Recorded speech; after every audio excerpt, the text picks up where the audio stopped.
right, welcome to Roots of Reality Experiences. Today I'm joined by Dr. Arie Perliger, who is a professor and director of the graduate program in security studies at the School of Criminology and Justice Studies at the University of Massachusetts Lowell. Also, Dr. Perliger is an expert on terrorism and has conducted extensive research on far-right terrorism around the world and the applicability of social network analysis to the study of political violence.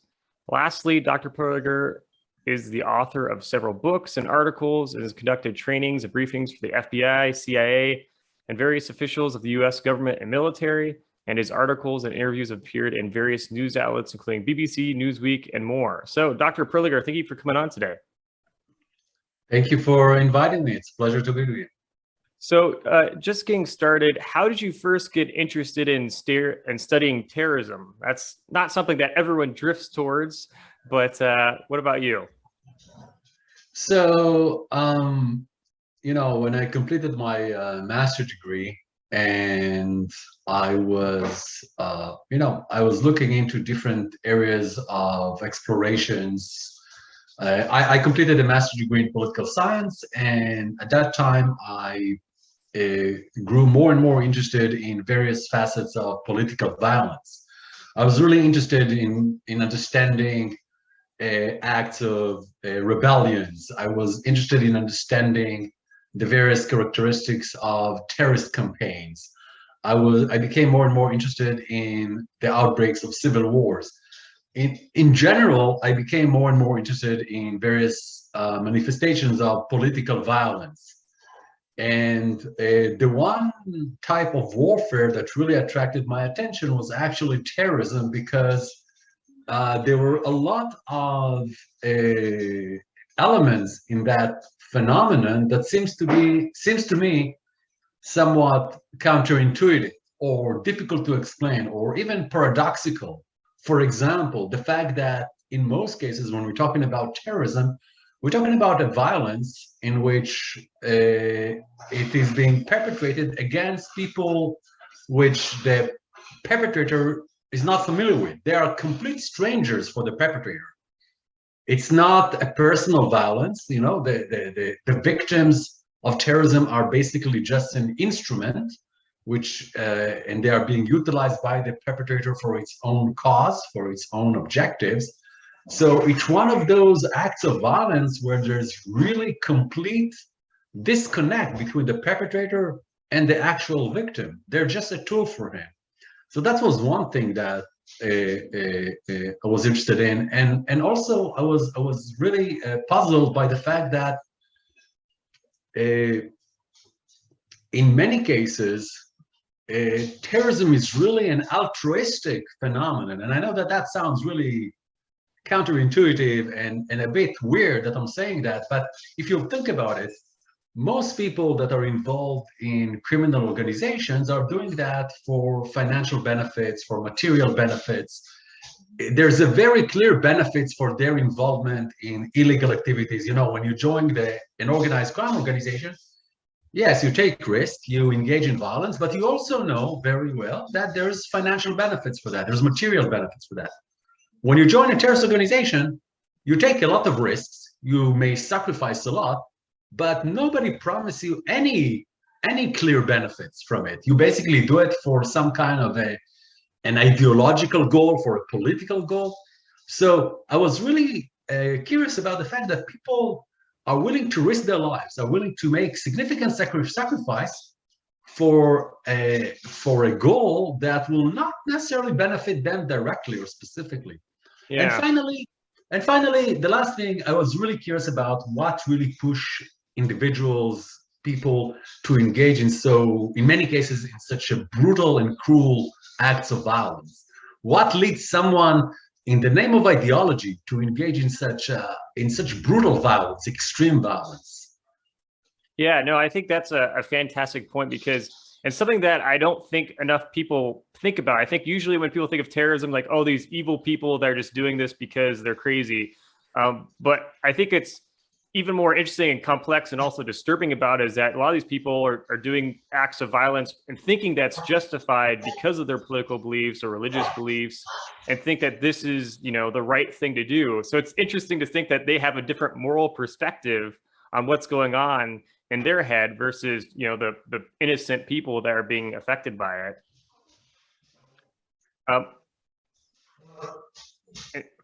And so I guess the next thing I was curious about is because your research is a lot of it's on far right terrorism, correct? So that's correct. who exactly is the far right? Because I know that a lot of people can get mixed up about it. So if you could just specify who we're talking about and what type of people identify as far right, or what we would identify as far right. So let me say in advance that, as you can imagine, different scholars, different experts have different, I guess, definition or different framework to describe what is the far right. So, but Right. I'll try to provide something which is more or less a consensual definition or conceptualization of far right. In general, I would think that far right are groups, organizations, movements, parties which promote what we call extreme version of nationalism. That means that they really aspire to promote a situation in which the society is as homogeneous as possible. Homogeneous in the sense that it really fit their own very narrow category of who are the members of the nation. So if you're talking about the American far right, for example, they usually will see Americans or will see the United States as a white Protestant nation.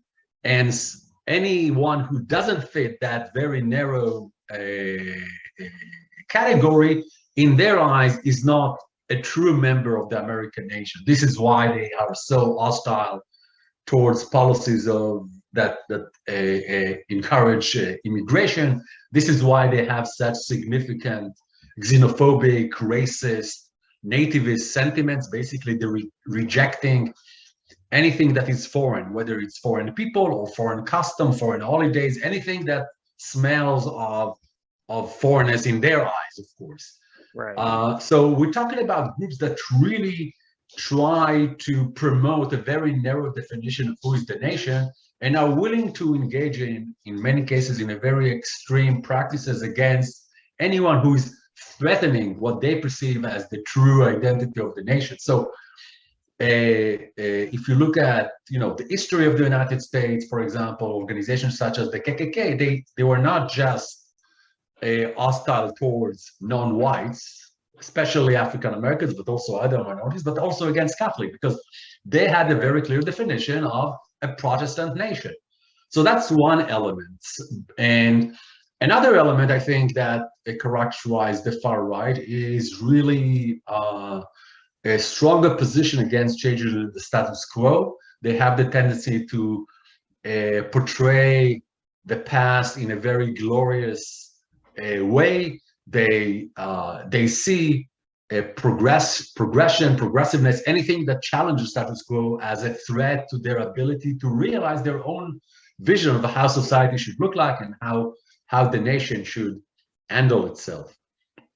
Right. So if I'm going back to your questions, usually when you're talking about far right, you're talking about this element of a very extreme version of nationalism, as well as all those other elements of nativism, of xenophobia, of racism, of the rejection of other groups, as well as rejections of alternative lifestyles.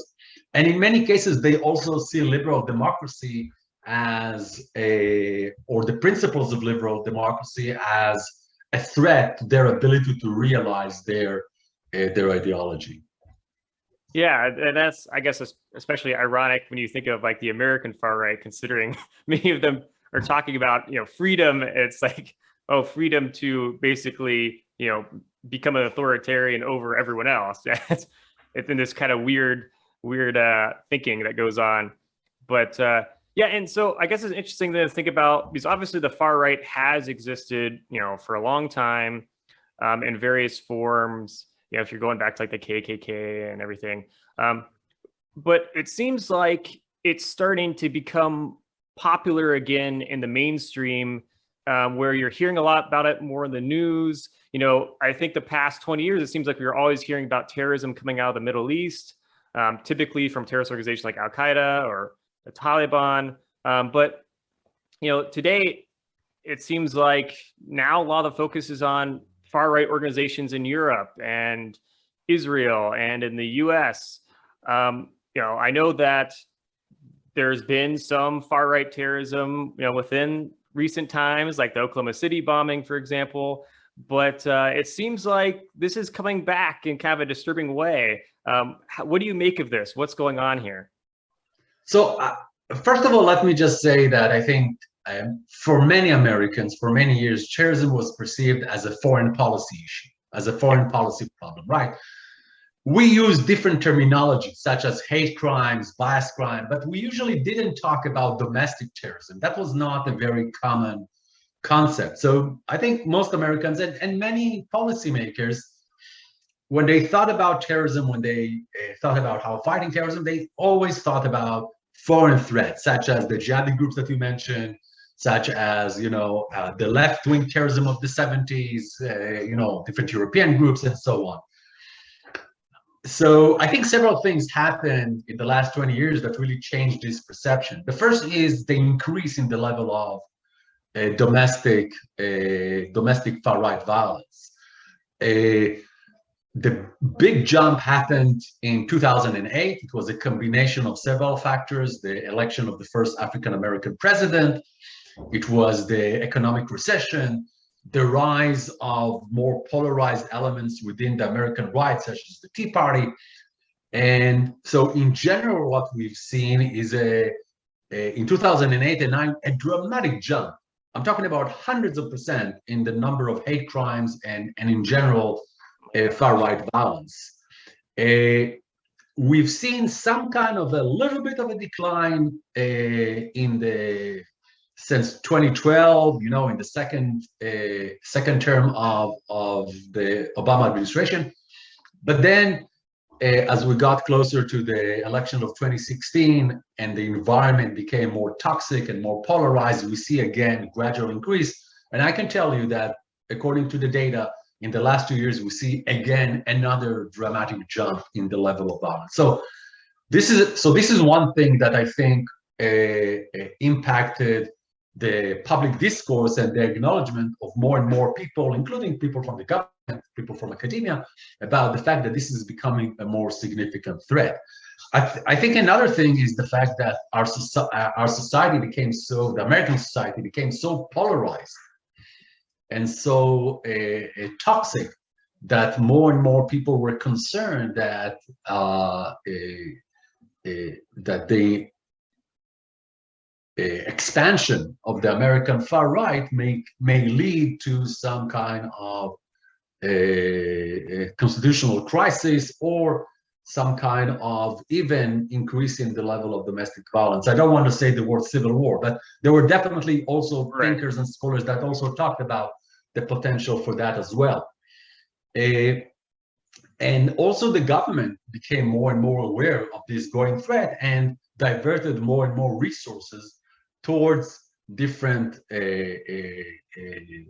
efforts of research, community programs, and so on that were supposed to basically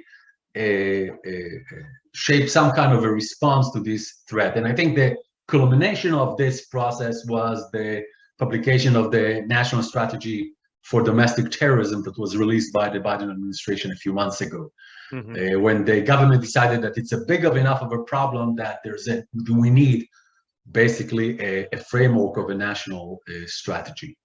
Yeah, no, that makes total sense.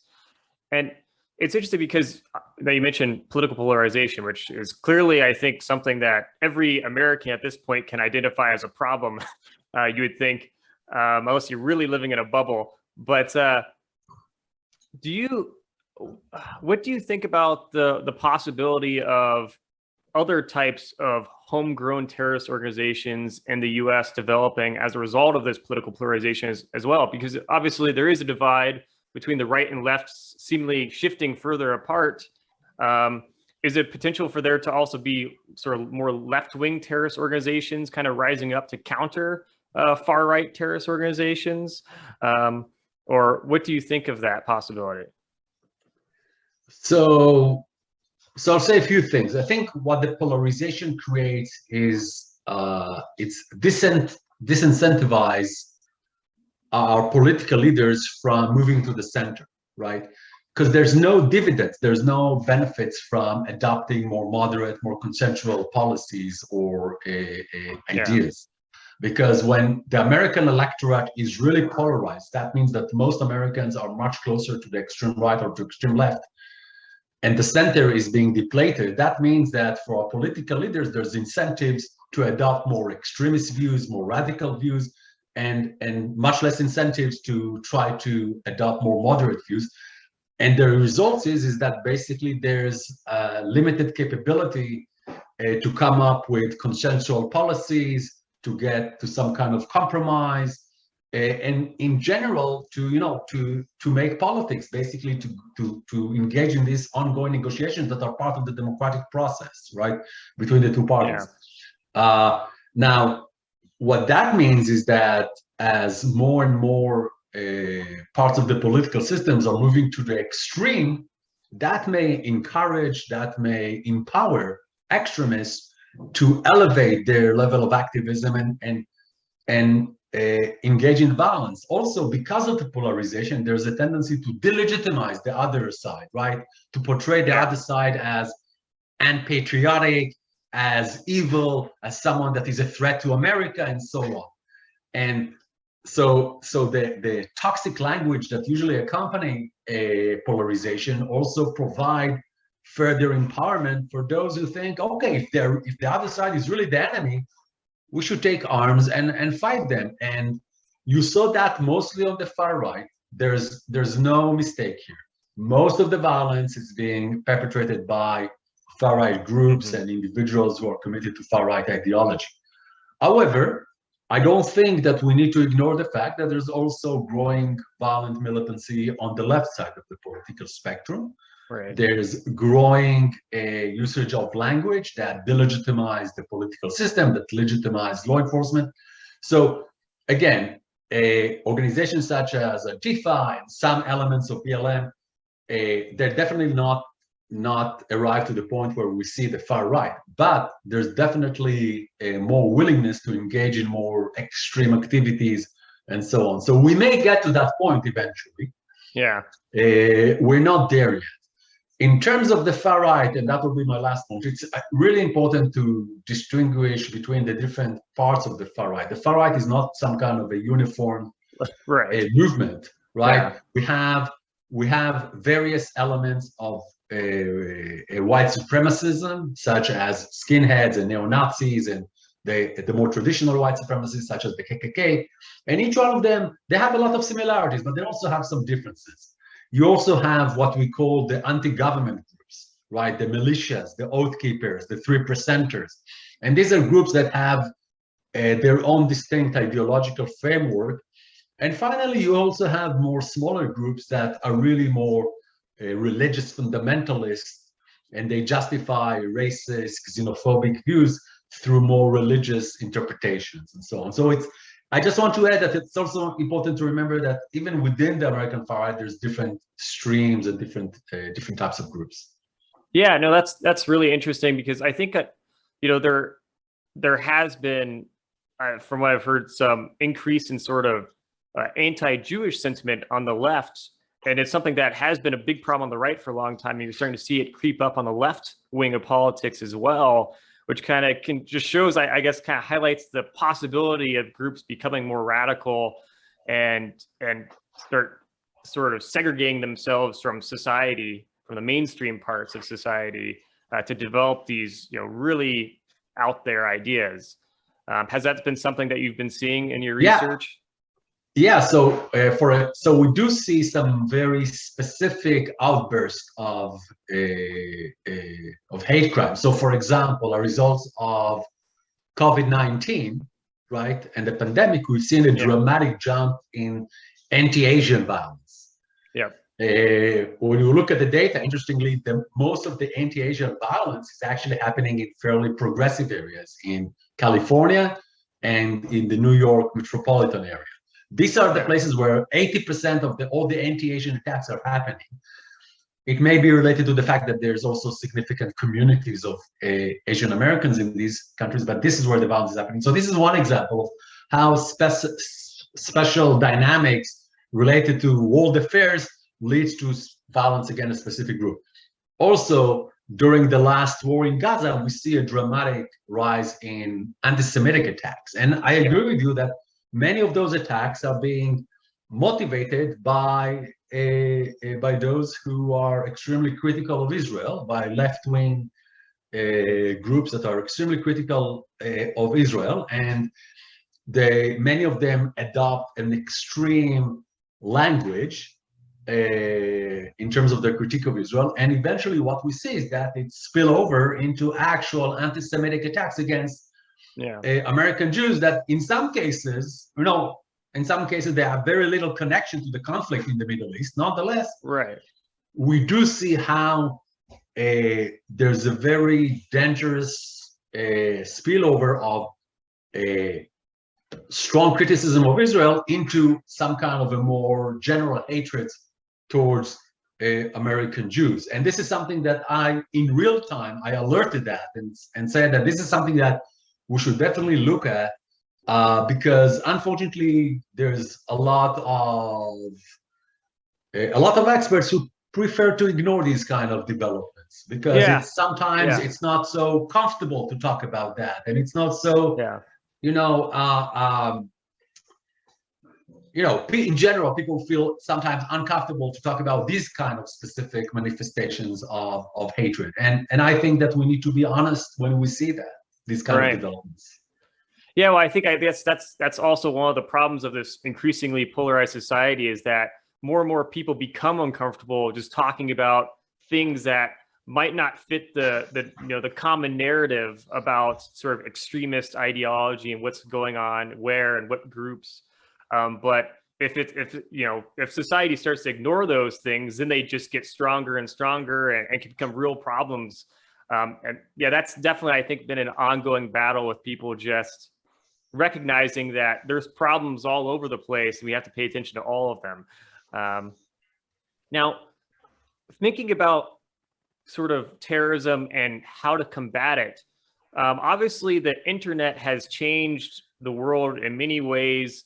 How do you sort of prevent terrorism in a world where everyone can sort of network on social media with other sort of extremists and plot attacks or whatever? I think it's extremely difficult. I'll just say, by the way, that there's a difference between having radical views and being a terrorist, right? Many people have very radical, very extremist views, but they'll never be involved in any violent acts, right? And in this country, it's perfectly fine, right? Even hate speech is protected by the Constitution in this country. So it's important to remember that the great majority of people who have extremist views probably will never do anything about it, and they will never engage in any criminal activities. Now, I do agree that the structure of social media in the last few years facilitated more polarization, more radicalization, because it created really separate ideological bubbles, right? So if you're on the left side, you are exposed almost exclusively to ideas, to opinions that are in line with your leftist political views. And if you're on the right side of the political spectrum, the same thing. Most people today get their news from their Twitter feed or from their Facebook feed or one of their online handlers. And these social media platforms, well, one thing that they ensure is that you'll be happy. They want you to be happy, and the best way to make you happy is exposing you to ideas and thoughts that are in line with your own views. The problem is that you're never really exposed to challenging opinions that can really challenge your existing perceptions, and you are never exposed to the thoughts of the people from the other political camp. And that creates a situation in which basically both sides are really very entrenched in their own views and there's no real discourse, there's no real negotiations, there's no real attempt to reach any kind of consensus. So the structure of social media these days basically amplified, I would say, the polarization and the extremities on both sides. And when you 24/7 exposed to very extremist radical views, they seems to be extremists because it looks like everybody feels the same like you. Yeah, that's right. Yeah. Right? So you don't even acknowledge the fact that you went so much into the extremities. So that's one element. A second element, which I think is problematic, is the fact that it facilitated the creation of communities. So let's say 20 years ago, you may have very extreme views, but but unless you were a member of the local chapter of the KKK, usually you had very limited ability to share these views with others and to be supported by others. Yeah. Today, because of the online landscape, even if you have very extremist views, it's very easy to find people with similar views and basically gain further support and this kind of and to develop this kind of sense of camaraderie with other people who have similar views to you, which makes those individuals who go and do something feel that they almost like representing their entire ideological community, such as the attack in the Tree of Life synagogue in Pittsburgh, where he was a part of an online community, the El Paso shooter. All those perpetrators were part of online communities. So in many ways, they felt that they have the backing, that they have the support of their community, right? Sure. They became almost the heroes to their communities. Yeah, it's pretty disturbing because it is it's almost, social media was kind of like the perfect thing to really make people feel comfortable about their beliefs, because I think the ideal situation for a lot of people that are very interested in a political spectrum or religious belief is to have lots of support, as everyone does when they have an opinion on something. And social media really allows for people to self-segregate basically, and just network with all those people that are going to tell them, oh, you're smart, you know exactly what's going on, you have all the right thoughts on these issues. And then of course, I guess that can lead to more and more radical beliefs as you're getting zero pushback and you start to think this is normal, this is the reality that we're living in. So what exactly are the current tactics being employed to try to prevent this type of behavior from spilling over into terrorism?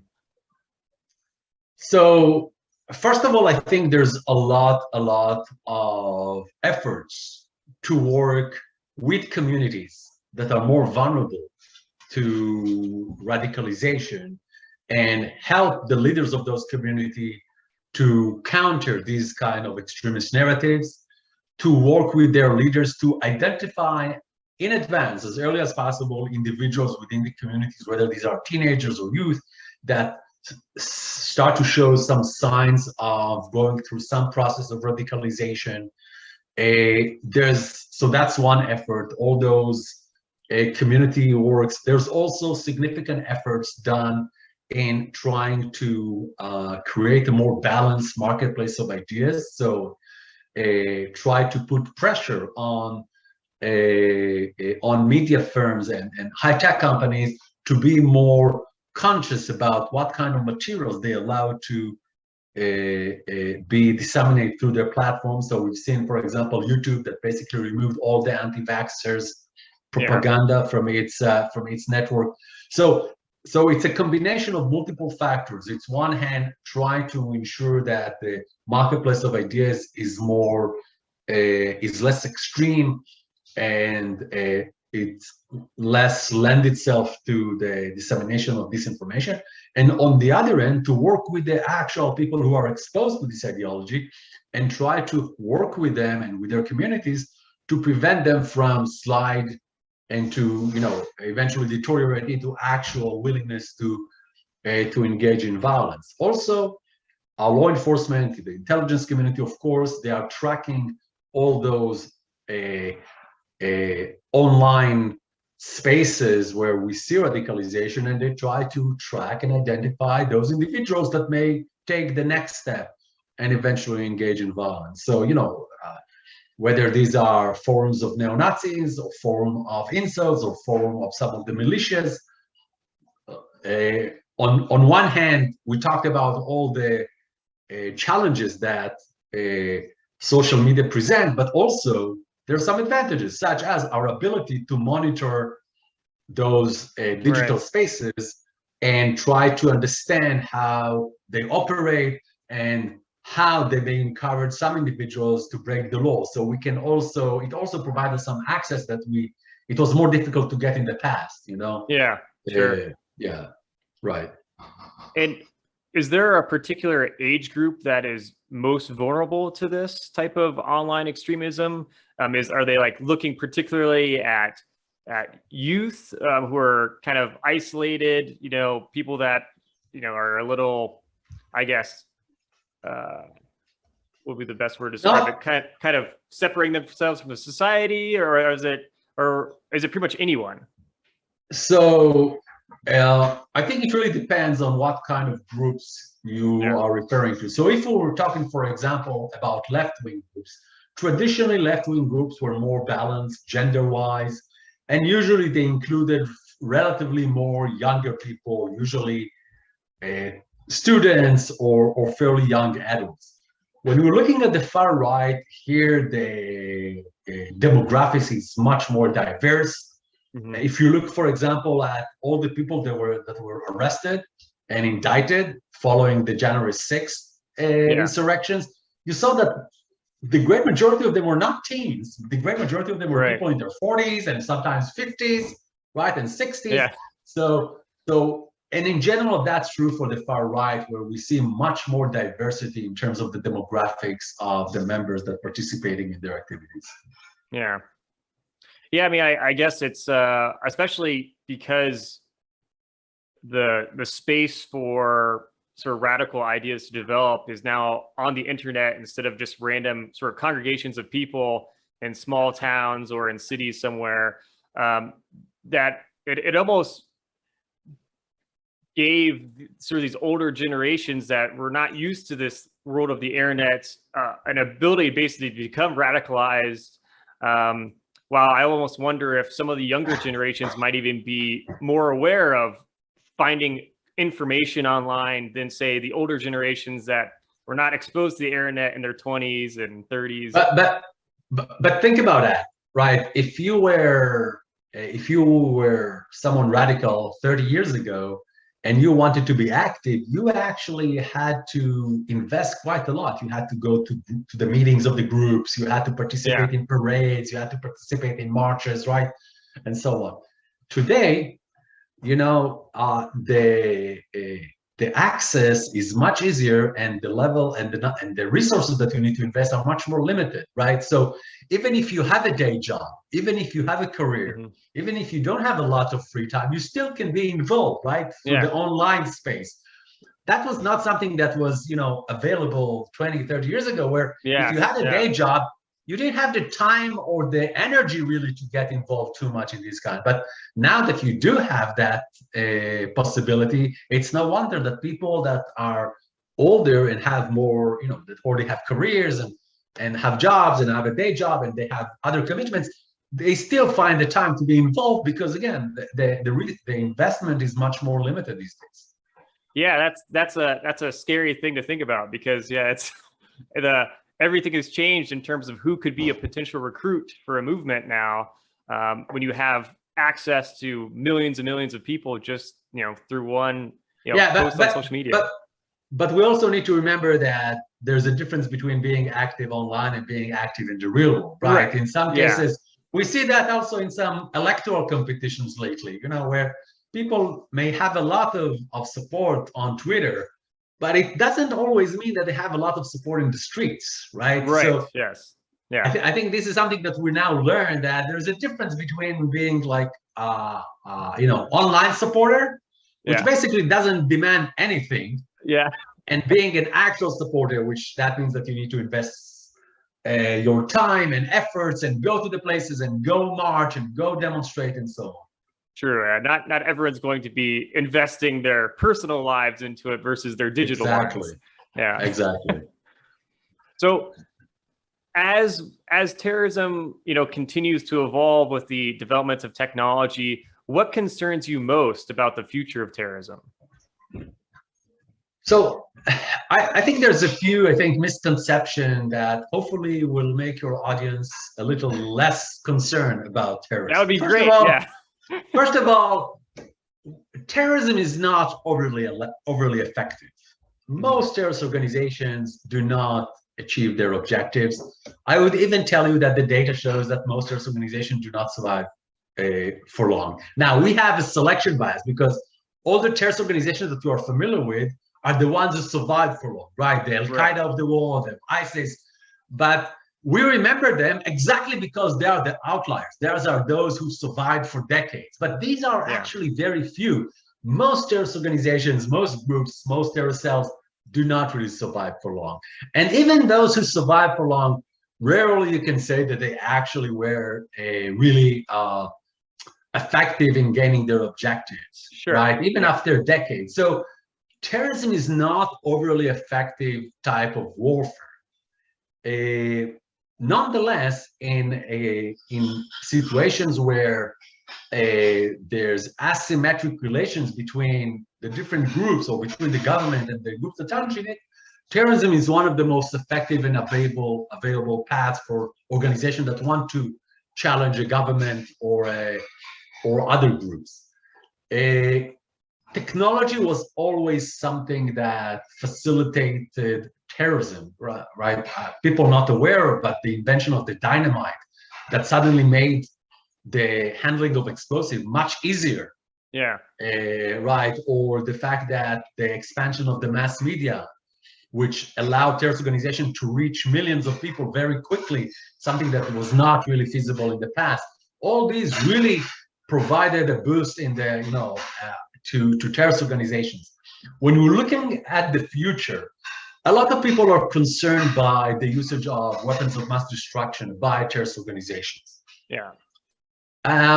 The fact is that so far the usage of these kind of weapons by terrorist groups was fairly rare.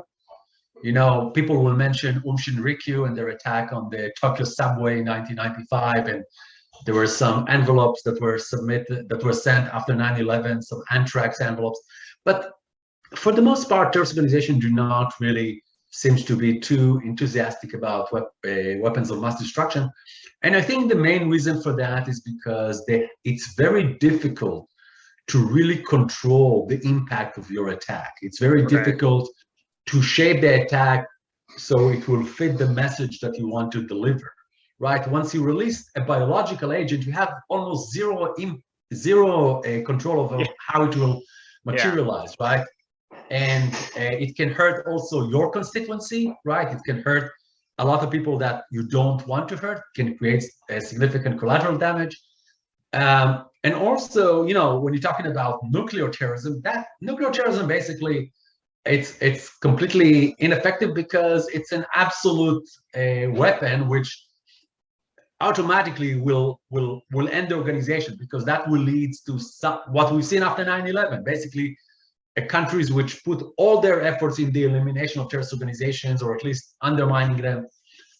So the level of provocation by using potentially using nuclear terrorism is also not something which seems attractive to terrorist organizations. So if WMD is not the thing, what can be the thing? And I think that we need to be careful about the usage of the cyber domain in order to create actual damage and actual victims in the physical world. I'm talking about, for example, terrorist organization taking over, let's say, a control over a system of mass transportation, for example, right?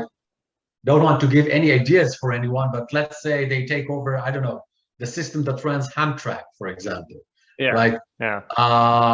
So these are situations where they can actually use expertise from the cyber domain in order to create real victims and casualties in the real world. Yeah. And create a extensive fear, concerns, hysteria, increase the sense of vulnerability of the policymakers and the people. So basically, all the psychological impact that terrorists wants to amplify can be achieved through these kind of attacks. So if I think what I'll be concerned about in the next few years is about this growing convergence between real world infrastructure and the digital space, and how they can use the digital space in order to attack infrastructure. Yeah, and I guess we're already kind of getting some examples of the potential for that with some hacking groups around the world taking hostage companies, and yeah, I guess that is something that you could see if a terrorist organization has enough IT guys, they can put together something that can be really dangerous.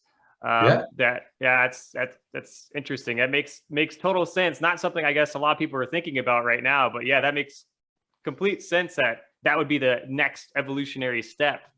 Because I suppose, you know, the terrorist organizations that we have seen that, you know, just commit kind of random attacks. I mean, there's not, I guess it's risky because it's easier to identify the perpetrators.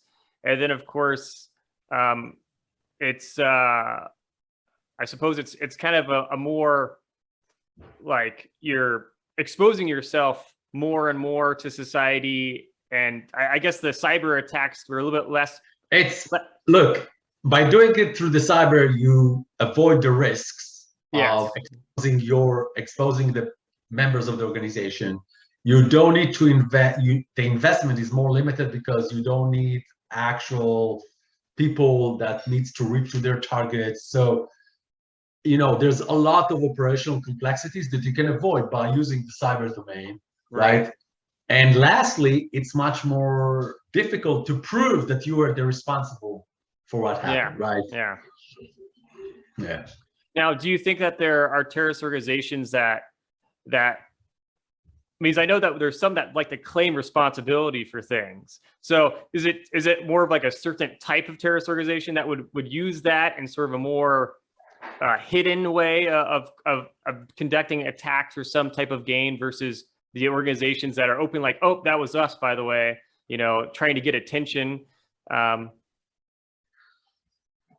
It's a good question. I don't think that I have a good answer for that. I think eventually, if an organization feels that by using this specific tactic, they can really gain a lot of attention to their cause, if they feel that that allows them to amplify the psychological impact of their attack, something that will lead the public to demand the policymakers to make concessions to the terrorists, or will put enough pressure on decision makers to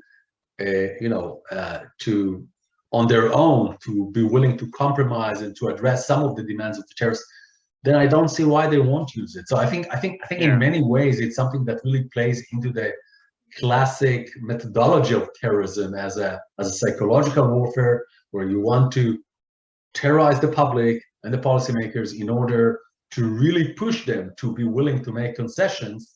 And these kind of attacks, which really I think illustrate how vulnerable we are exactly the type of attacks that I think terrorist organizations will feel can give a lot of benefits, to their campaigns.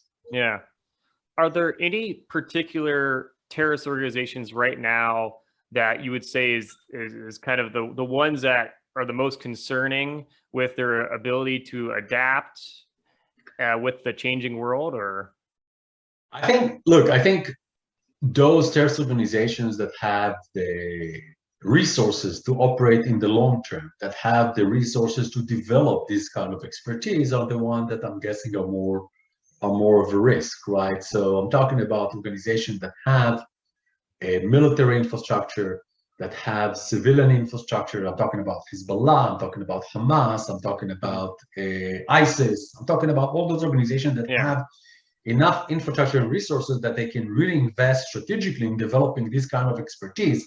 And also they have the, for the lack of a better term, they have the confidence to really go all the way in that track. Yeah. So thinking about your current research, what are you currently working on that you can share? Yeah, so I think some of the interesting projects that I'm focusing on are actually looking at a what I define as misogynist ideological violence. That Okay. means, most people are familiar with incels, I guess, and these kind of groups, but I'm looking more generally about online communities and some far right groups and some more fundamentalist groups that all of them share the same goal of what they see as the need to preserve the traditional gender roles in Interesting. society, Okay.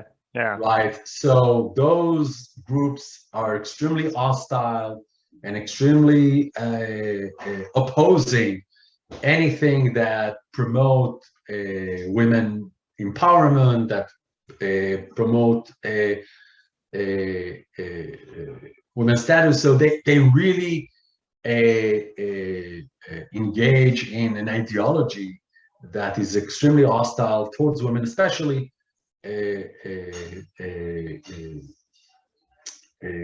those who, in their eyes, symbolize these changes in gender roles and so on. So Yeah. those communities generate a lot of violence against women, but also, in some cases, also not just against women.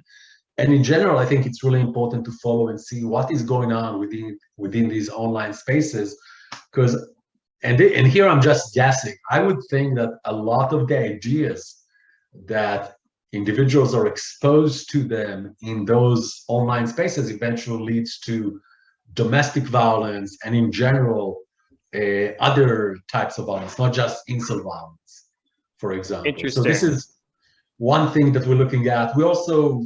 I'm also involved in different projects looking into different types of far-right violence in the US. For example, we have a very interesting project that tried to explain why we see different volumes of anti-Asian violence or anti-Semitic violence. So we're looking into these things as well. And finally, I'll say that I'm also involved in some project that try to understand how climate change may facilitate radicalization within communities, may facilitate political and social instability within communities. We think Yeah. about climate change mostly in economic terms, and as well as in terms of resources. But it's also important to remember that communities that are being negatively impacted by climate, there's a much more wide and deep impact on those communities. And we're trying to understand how this impact may facilitate more radicalization and violence within those Yeah. communities.